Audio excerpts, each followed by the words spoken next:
So, yeah, I guess let's just start. Did you just tell us a little bit about your business, what got you started, and why you do what you do? Cool. So my business is Seven Seeded. We're a wholesale bakery, a specialist bakery, and we supply predominantly almost 100% to hospitality in London.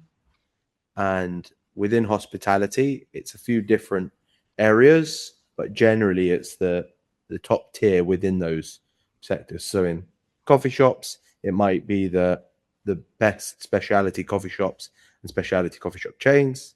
In restaurants, it might be one, two, three Michelin restaurants, and then the most premium casual dining operators. In retail, it's the best independent uh, delis and grocers, and that's across all the categories we work with. And the way we're able to do that is we just make shit hot pastries and bread, and we do it with a bit of joy and a bit of seriousness, and we try to balance those two things. So serious about ingredients and processes, and doing it in a light-hearted way. And by combining those things, we tend to end up with output being a delicious and beautiful looking product, and couple that with being kind and not to our customers, and it works out for us, or it's so far working out for us. We're obviously quite young, even though we're about to turn 20 years old next at the Wow. end of this month. I'm quite young to the business, so took it over 5 years ago. But we're trying to that's the playbook that we're trying to use to help us grow. It's amazing how not being a people pays dividends, right? You know, and a lot of For sure. people In don't a see. world of count. So how did the business scale from, I'm assuming, like from like independent small chain to doing what you do? Because that's quite a jump. And even over 20 years, that's some people never get to that kind of stage. How did the business get to where it is? So I think we're still independent in that there's a few of us who own it, are our school friends, and I'm running the business day to day, and so very much still close to the business and the decisions that we make. The way we've been able to grow, I'd say, is having a customer base who wants it, because that's part of it. You know, you can have the best product in the world or the best vision for growth and how you're going to scale, but without the customers who are going to pay for the product, and we had that in this space in premium bakery, in hospitality, we built a really strong team of people who care a lot about what they do. They want to be professionals. They're not here for a job. They want to develop as bakers or operations people or office people. They want to develop, and they want to develop in something that they love. So partly it's the customers, choosing the right type of customers that can help you grow. Partly it's around having a great team. And it's largely, I guess this must be true for people who Mm. do so well at breaking it, but it's about putting yourself through the paces and knowing that it's going to be hard work and challenging and a lot of hours and a lot of setbacks, but ultimately cracking through it. And sorry, lastly, it's Mm. knowing that you want to grow. We don't have a number that we want to be at in terms of we want to be at this many customers or this much sales, Just keep going. but we're ambitious that we want to grow, Mm. and that we want to grow by at least a certain amount, and we want to keep partnering with the best, and that helps you just keep moving towards non completely solid, hit them and retire goals. And it helps that, like, there's always going to be a call for food, right? People always want to eat bread. So in the industry, it's like it's almost safe in that respect. So what kind of risks do you guys take, or what risks have you taken to kind of get where you are? The first, you say that everyone always wants to eat bread, and it's true. However, we're constantly met with these bullshit front page articles about bread being bad for you, and carbs are the killers. And Mm. firstly, that's all crap, because anything in moderation is fine for you, and anything good you can have frequently. So what we make is slow fermented bread with amazing, often organic and regenerative ingredients, and so it can be good for you. Even our pastries are made with cultured butter and amazing high protein flour. So just to the point about everyone wants to eat bread, they do, but with this constant peppering of bread being bad for you, which probably supermarket bread is terrible for you, probably. Not that I'm a doctor on the matter, but it's probably not for you. Close as you're going to get, though, I guess. It doesn't have to be. And then all this Ozempic and instead of risks we have to take, I think that's a risk we're always skirting around as to what is the impact of that stuff happening. And in terms of risks that we have to take, one of the biggest ones, which we do every year, is we try to make a lot of changes and improvements to our products.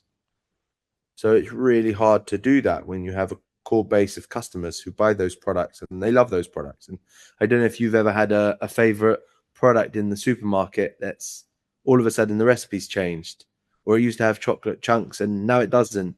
I always remember there was an ice cream I used to have when I was a kid, like a supermarket brand, and they stopped it. They improved it. But that lovely feeling of that, I can taste it now, of that ice cream, they changed it. And so it's hard to, when you know that, to keep doing that. But we've changed our 7-seeded sourdoughs in the 5 years I've been here 3 times. That's our name, it's our story, it's our history, but we've improved it. We've visually improved it, taste-wise, health benefits, everything about it 3 times. And that's a risk because customers are used to what they know. And every time you do that as a business to business, we need to speak to our customers and explain why we're making that change and so on. So that's one of the risks that we're continuously taking. Team-wise, we're pushing people up before they're ready, because as you grow, there's obviously more and more shit that needs to get done that the senior managers who 4 years ago, we had none senior managers, but the senior managers, they're unable to do it all. So we're having to push people up before they're ready and try and get them ready for it. But it's one risk which we're really happy to take, because if people step outside their comfort zone, and anyone who's really, really ready for the job should be doing something else that they're not ready for. So that's one of the risks that we're always taking. I tell you, I did a little bit of commercial baking at Tesco. It's probably a bit different to what you guys do with level 2 and everything like that. But, just putting one bag of for the hot cross buns, like one bag too many or something, and you've ruined a whole batch, and it's can be a bit of a nightmare. So have you ever made like a big mistake that's kind of turned into an opportunity? Well, I made lots of mistakes. That's the good part. Opportunities, I can't tell you how many, but once, I remember the end of the world, our muffins in a previous life, muffins came in, I think, boxes of 12, and someone wanted 100, and I sent them 100 boxes of 12, and I thought the world was going to end and I was going to be fired and everything like that. Turns out it was all fine. And that's happened multiple times since to other people here. And I now have a level of forgiveness that I wouldn't have otherwise had, because I know how easy it is to make those mistakes. But they were very happy, the customer, though. No, they're never happy. So in those instances, they're so worried about being charged and making sure that they weren't to blame. Oh yeah. Before call recordings and all this stuff that's so big now in all businesses. But just in terms of mistakes and opportunities, I think lots of hiring mistakes that aren't opportunities. The good thing about those hiring mistakes, it's an opportunity to fire someone, which is always horrible, but sometimes it has to be done.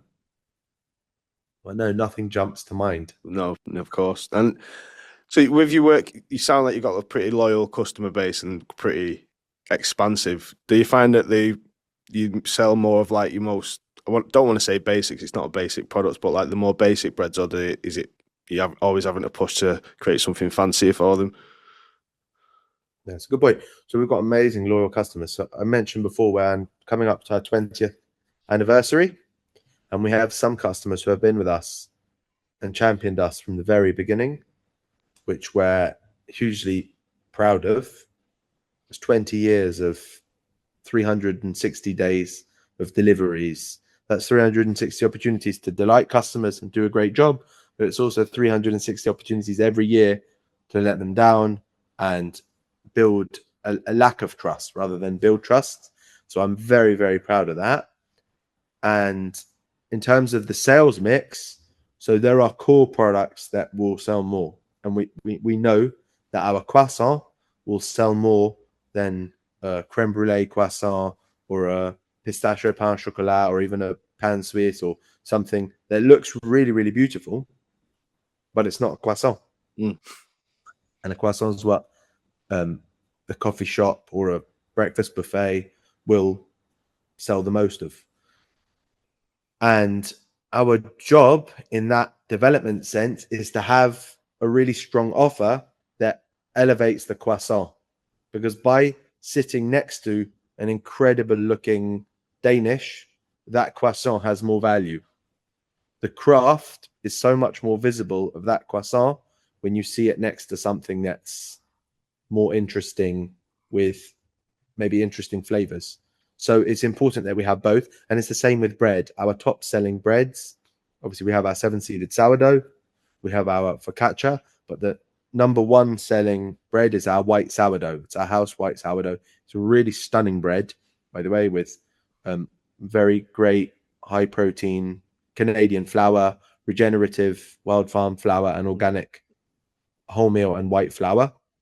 It's got a beautiful, delicate crust, and it's a stunning bread, but it's basic in the sense that it's our white sourdough. And we've got porridge sourdoughs and sourdoughs with unsold bread that goes back in it, and we've got potato and honey, and they're all amazing, but it is that core that really really provides for the business. And what's out of everything that you sell, what's the most delicious thing that you have, that in your opinion? Stunning. It would be any bread, warm bread, crusty bread, can't beat it. With a ratio of like 1-to-1 butter bread. Dripping down your hand, like the lot. Exactly, but the butter's still kind of set, so it's still got like a bit of bite to the butter, but then it's melting all around the outside, and then there's a bit of crust and a bit of crumb and a bit of crispiness, toasted or untoasted on that bread. Yeah, can't beat it. It is British staple bread and butter. So you sound. Oh, sorry. Go. It could be any of our tens of bread given any particular day. You say you come into the business quite new. Just kind of like, just to kind of go back to the point of you being coming back into it. A lot of people in your like them positions who've they come into like a well-established business, they're kind of like dealing with like imposter syndrome. Do you ever feel imposter syndrome, or do you know where you are? Yeah, no, of course, and have done in bouts and phases throughout life and career and work, and you just hope to get yourself in a good period where you're winning and you can justify your place. But I think it's normal for that to come and go, and it's a bit like what I said before about the comfort zone. And once you get into that comfort zone, you're kind of screwed because you don't feel imposter syndrome anymore, because you can actually do the job really well. But you're not pushing yourself hard enough. So you kind of always want to have that imposter syndrome, because it means you've left what you can do with your eyes closed and you're having to do something that you struggle with a bit. And then obviously you think, fuck, I'm shite at this. And how did I end up here? But then you work out how to do it. Yeah, because you've got that experience, and you can kind of deal with, you've burnt 500 loaves. I can kind of, deal with this sort of thing. Is there anything that keeps you up at night though? Things like that, or I've left the oven on, or I've got to fire someone tomorrow. That last part really keeps me up at night. I really don't enjoy that side of things. And I think I'm quite an empathetic person. And those people conversations that you're either giving someone really, really bad feedback or letting someone go or putting someone through a process that's uncomfortable, it's tough and it does keep me up at night. Our operations, depending on what's happening in the business, can keep me up at night because we're doing every night about 500 to 600 deliveries to customers. Mm. We need every single one to go like clockwork. It's like a restaurant with 600 guests in. Everyone has an opportunity to delight, and everyone has an opportunity to serve someone the wrong thing, or cold food, or spill their drinks. And so it's the same thing every night to make sure that we're delivering whilst I'm asleep and customers are receiving their goods, that everything runs perfectly.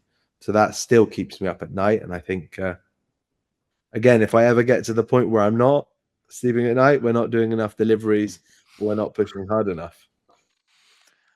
And if you had a magic wand, that age-old question, and there was one thing in your business that you wish you could just get rid of at the wave of a hand, what would it be? Like it could be, a problem or an issue or logistic issue, something like that. I think one of the big challenges as a wholesale business is we need to bake earlier so that we can get it in our vans and deliver it across London to be ready for your cafe to open at 6 a.m. And that can come with challenges specifically around the humidity that you get certain parts of the year, and it makes products a little bit softer and less crispy and flaky than they could be. However, if I fix that, then everyone would have the benefit of that. So we'd much rather find our own innovative way to fix that with packaging and modified atmospheres and whatever we have in our long-term plans to fix that, rather than fix it for everyone and all the other bakers out there.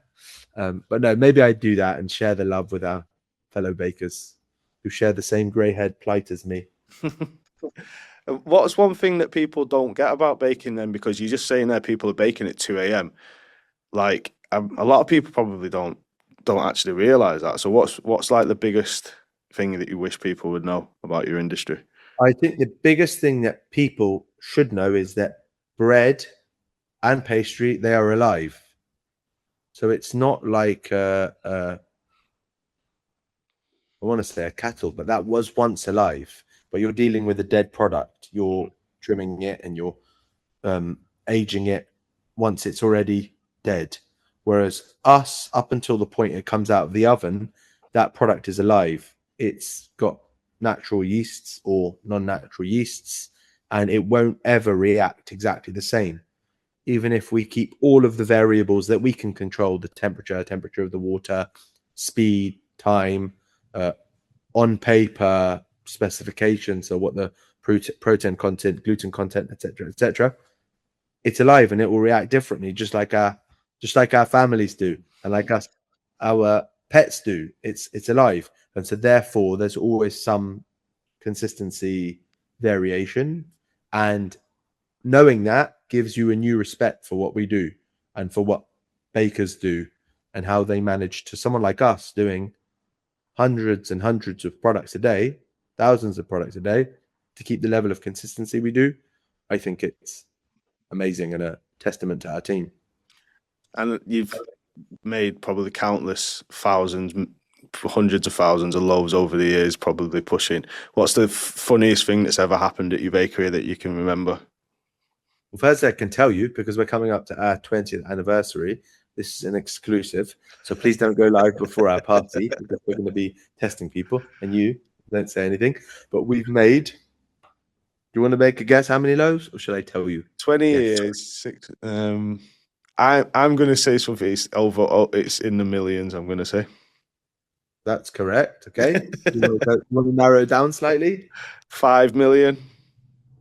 So it's not a bad guess. We've made 7.3 million loaves over that time, That's and we've made 22,000 croissants, 22 million croissants in that time. Croissants, pain au chocolat, all of the pastry family, 22 million.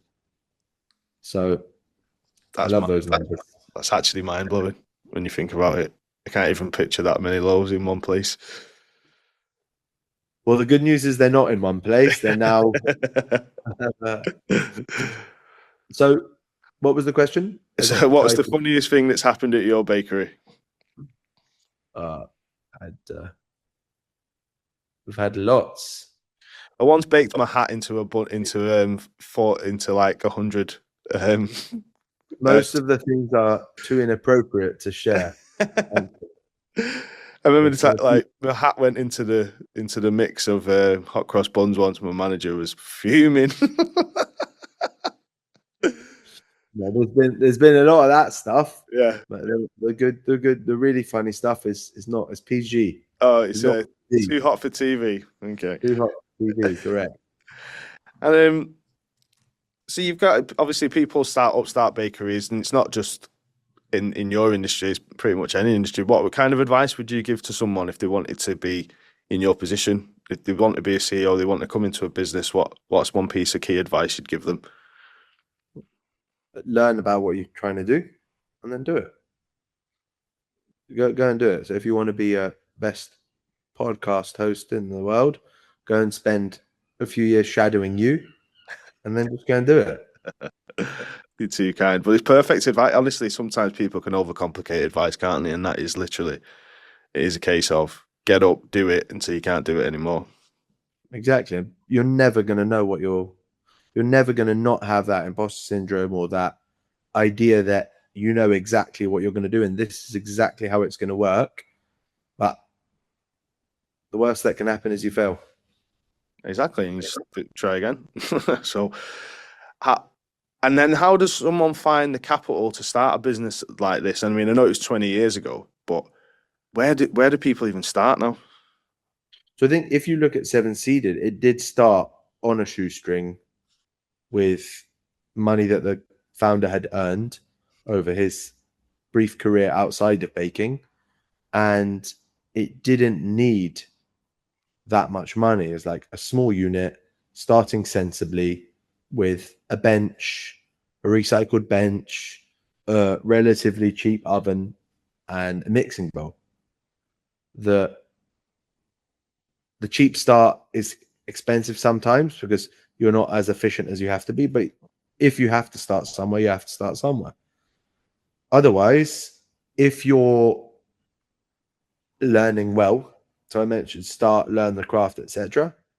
And when you're doing that, you're speaking to, firstly, you're doing a great job for the people that you're working for.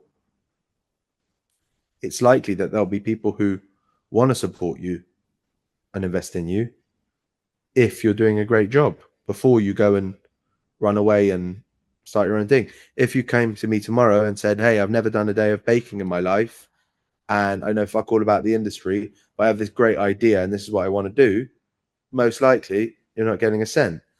If, on the other hand, you've shown that you've done the dirty work, you will naturally build a group of supporters around you that would be willing to support you. So, yeah, because I think a lot of people now, like you say, they say, I've got this idea, but I've got absolutely no proof of concept, absolutely no idea if it's going to work, but I want 2 million quid, please. That's like every episode of Dragon's Den, right there. Now, being a CEO and being like where you are and the job that you do, is there a moment in your day when your brain feels most productive? Have you got maybe even like a routine or something that just gets you? It's really annoying because that time of day is the time I'm normally asleep, but there's a real sweet spot between like 6 o'clock and 10:30 in the morning. And I'm normally asleep for at least one of those hours. But when it's busy-ish in the bakery, but quiet in the business world, and there's not much flying in, and I've had 1 to 2 coffees and I'm still at my peak, flying. Then I have that third coffee, and I may as well just pack it in for the day. Yeah, you just Yeah, no, it's rattle not them. even. I've just left planet Earth, and Yeah. I'm thinking about 5-year plans rather than what actually needs to get done. Coffee. Oh, I need one today. I haven't had mine today. It's you've actually just You haven't. parts. No, I'm very happy to pause while you go and get one. no, we're good. I What do you drink? I am just an espresso guy, to be honest. I like just in and out, done. I know some people like to sip their espresso. I'd like it to taste nice, but the reason it's just a in and out It's a sort bar. of job. Yeah, yeah, yeah. So I like to nurture this. Part of that productivity question you asked is I have this my first black coffee of the day, which I've taken about 5 minutes to make over in the filterer, and then I just nurture it for 20 minutes, and it's the peak of the day. Yeah. And the coffee never lets you down. I think people who put milk in coffee just, need to grow up. So I know I'd say that, but most of them take croissant with their coffee. yeah. So what can I do? And so you honestly, with the conversation we're having, I wouldn't if I was to meet you outside. It's not, and I mean it as a compliment. I wouldn't pick you as like a CEO because there's a almost like a stereotypical CEO, isn't it? That people see in the head sort of thing, and like you can't really approach him, and you're very approachable. So, how do you find, or how or why do you think CEOs lose touch with their staff? Because it's pretty probably you'll get the I'm the cool CEO, and they haven't got a fucking clue what they're talking about. You know what I mean? But how does that happen? Firstly, I'm offended. I'm very happy to say.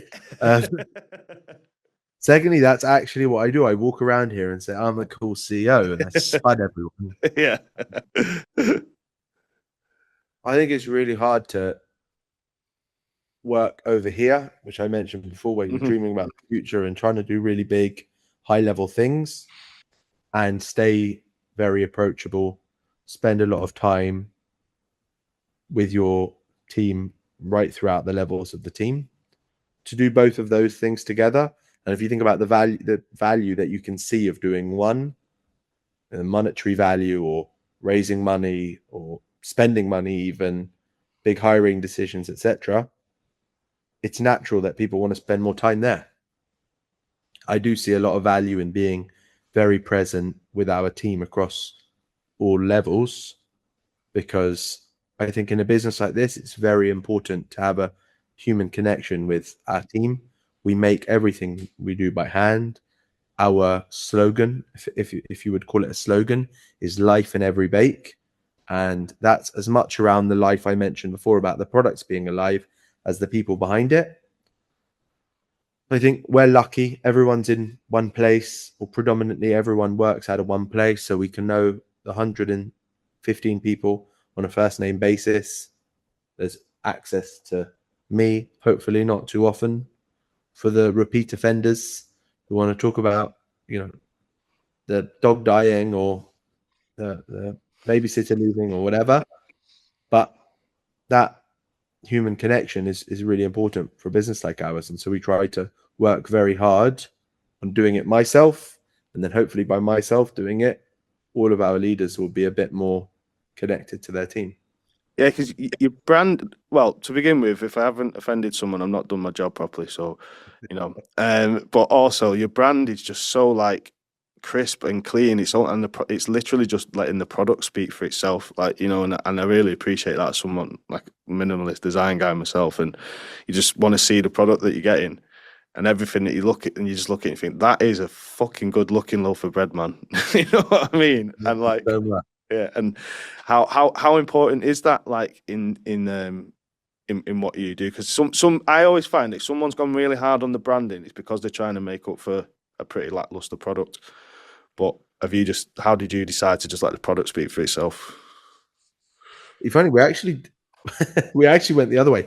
So we've forever had no branding or very minimal branding because we sell business to business and people buy from us because they know our products great every single day. And as we've been growing, we felt it's important for everyone at 7 Seeded, as well as our customers, to know that there's more to just the bread, and that there is life in every bake, and that we do care about every bread. Like, I would love to think that our bread being prepared and packed by our team, who are packing thousands of low products every night, is packed like you would get if you went into a Louis Vuitton boutique and they've closed the packaging, boxed it up. And it's not about the fact that it's in a beautiful package, but it's about the care that we're going to put it in the box to get it to you perfectly. And that was one of the big reasons we decided to spend a fair chunk of money on our brand. Firstly, to help us articulate who we are to ourselves and to our customers, because we need to keep evolving.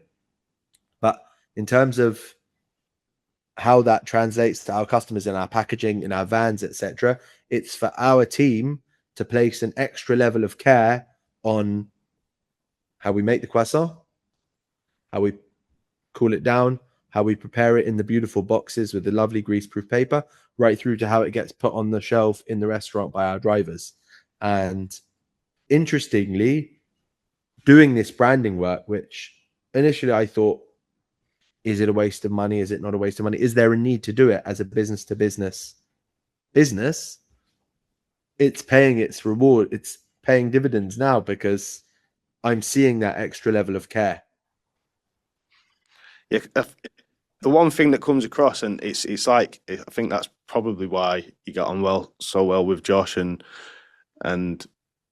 here at the James, it's a similar kind of business. That's why this chat was so pertinent, and like, we care about everything that we do, and it shows. And it's a pretty rare thing now, you know. That's why you guys are cleaning up on the awards circuit, isn't it? Yeah, we did. Acquiring the big boys. Yeah, we did. It was we brought home 6. We were nominated for 12, and some of them were dual nominations. So we came home with 6. So I think we came home with the most. Even like Moda and stuff. So you're gonna have to teach us who you pay to win these things. Yeah, that's what I kept saying. I was like, we've been going for a few, and always the bridesmaid at the moment. Said to the guy, I said, "Listen, mate, you're gonna have to make it less obvious, man. Stop giving us so many." But yeah, so that's honestly, that's like the crux of everything of the questions that we've written. It was great. I've got one. I just wanted to segue away from it because it's absolutely ridiculous, and you can blame Josh for this. So, shag, marry, avoid sourdough, brioche, or pumpernickel. So, avoid pumpernickel. Yeah, definitely. Shag, brioche, and marry sourdough. Thanks for making me ask that, Josh. My journalistic integrity has just gone out the fucking window. That's everything. That's great, Dave. Thank you so much, mate. Really nice to meet you. Yeah, you too, mate. Hopefully we can meet like properly one day down the line. Don't spend much time in London, but you know, feel free to send a taster box our way in Sheffield if you want. I'm sure when these London folk come up on the train, does Aaron come up often?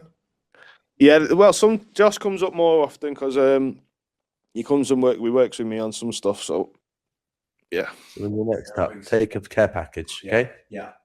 Excellent.